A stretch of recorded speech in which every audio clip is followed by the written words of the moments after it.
Correct. Tell me, Ganesh, with what confidence did you tell me that BJP will not cross 10? What was that confidence that you had? In fact, I remember you were not in the country. I called you and I told you that the exit polls are out, and I said, "Listen, thank God." I remember telling you this. Thank God I didn't tell what you said to me to the audience. Otherwise, I would have got slapped. They would have unsubscribed our channel. But you told me there also in Dubai or wherever you were, I think wherever Africa, you told me from there that you said, listen, watch, they are not going to go more than double digit. What was that confidence? What gave you that confidence? See, I have currently I'll tell you, 20 years ago I strategized for RR Party when he was party president, and Sharad Pawar was undergoing his treatment in the hospital. Yes. So I remember a 2004 election. We RR Party single-handedly campaigned both the elections. Okay, so the entire strategy, right from selection of candidates to the leading of the campaign. So I have a fair bit of understanding as far as Maharashtra electorate is concerned, and thanks to late R. Patil, because he taught me a lot of things. And by working with him, because he had immaculate political knowledge of and a pictographic knowledge of entire 288 constituencies and all 48 Lok Sabha seats. Okay, so with that understanding, I knew what is happening on the ground, because a lot of people are still in touch with me. And just during the elections, whenever I used to have free time, I used to, because a lot of senior journalists from Delhi also used to call me as what is, everyone was curious about Maharashtra. And that prompted me to, go back to my people in district again. I mean, our old network, and talk to them.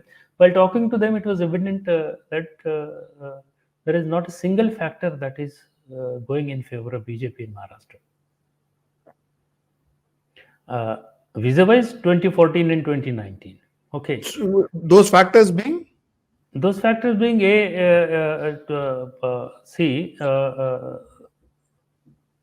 I'll tell you what happens when it comes to a large electorate. Okay, like any electorate. I understand Maharashtra better than any other state.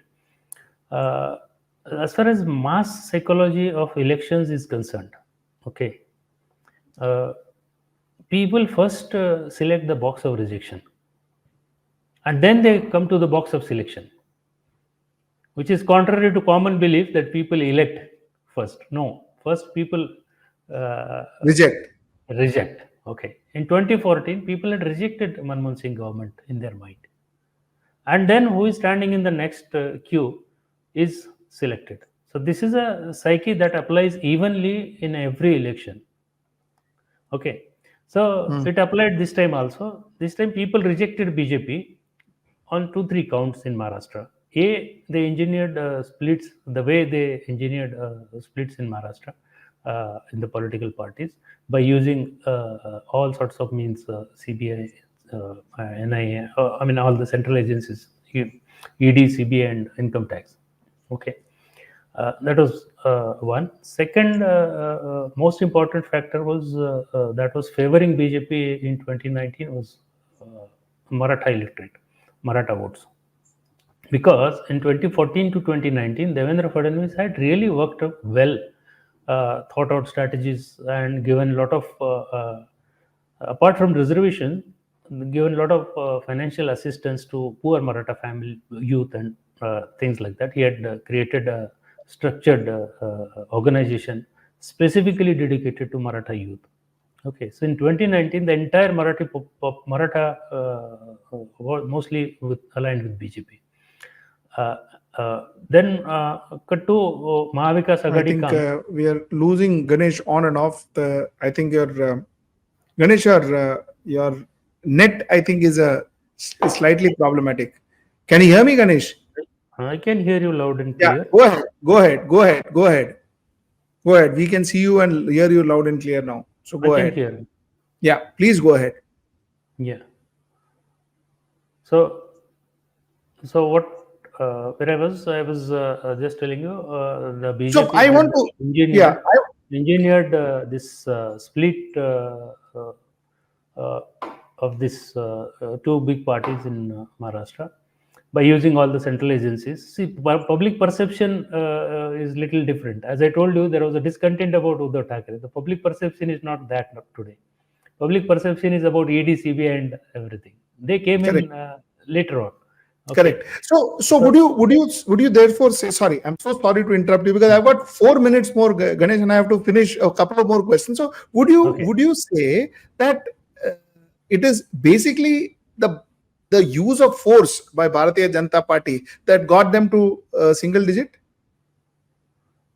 See, there are three factors: split of the parties, use of force, and Marathas going against. Correct. These are three primary factors.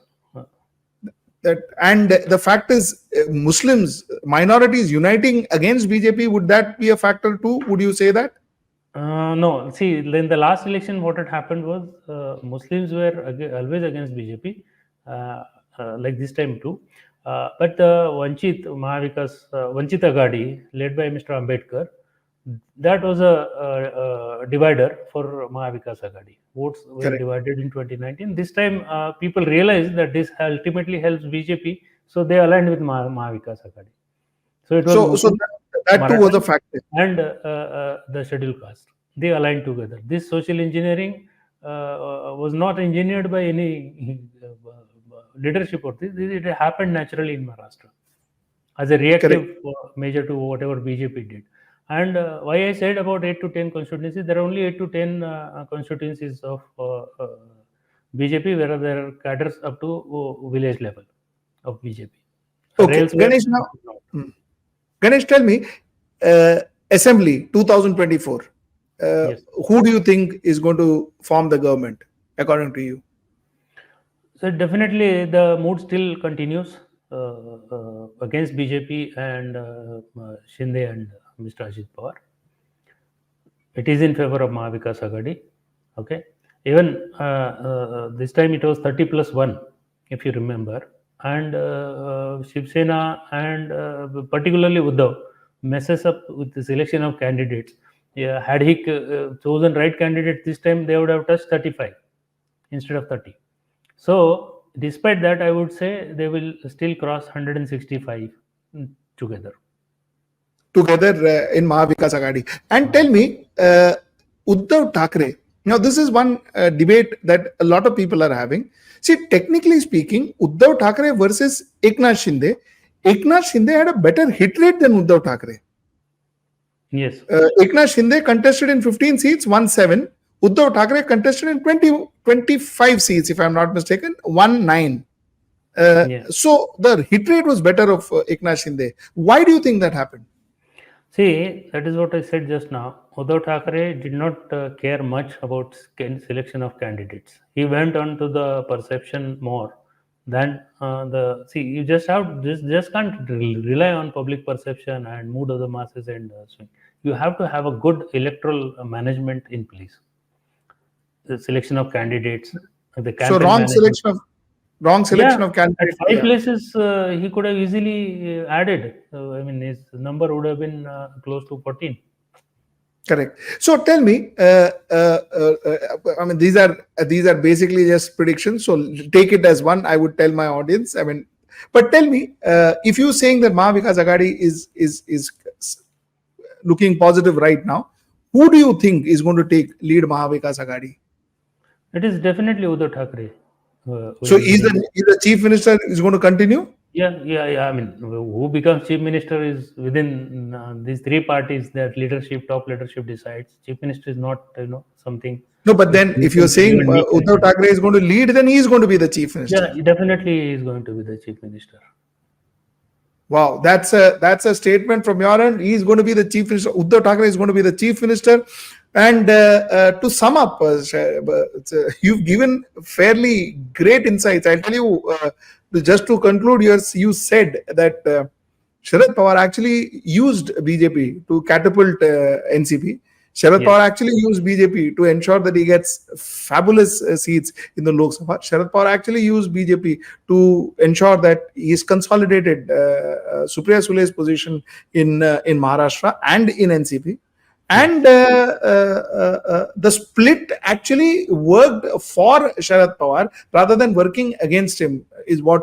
And actually, in a way, it worked for Uddhav Thackeray also, other than working against him, isn't it? Yes, yes, it Ganesh? worked for Uddhav Thackeray, but he just has to, realign and recorrect his electoral management to get the best benefit out of it. Stay ahead with our cutting edge news app. Instantly access the latest shorts in just 1 minute and breaking news in just 50 words. Download now for a smarter, faster news experience.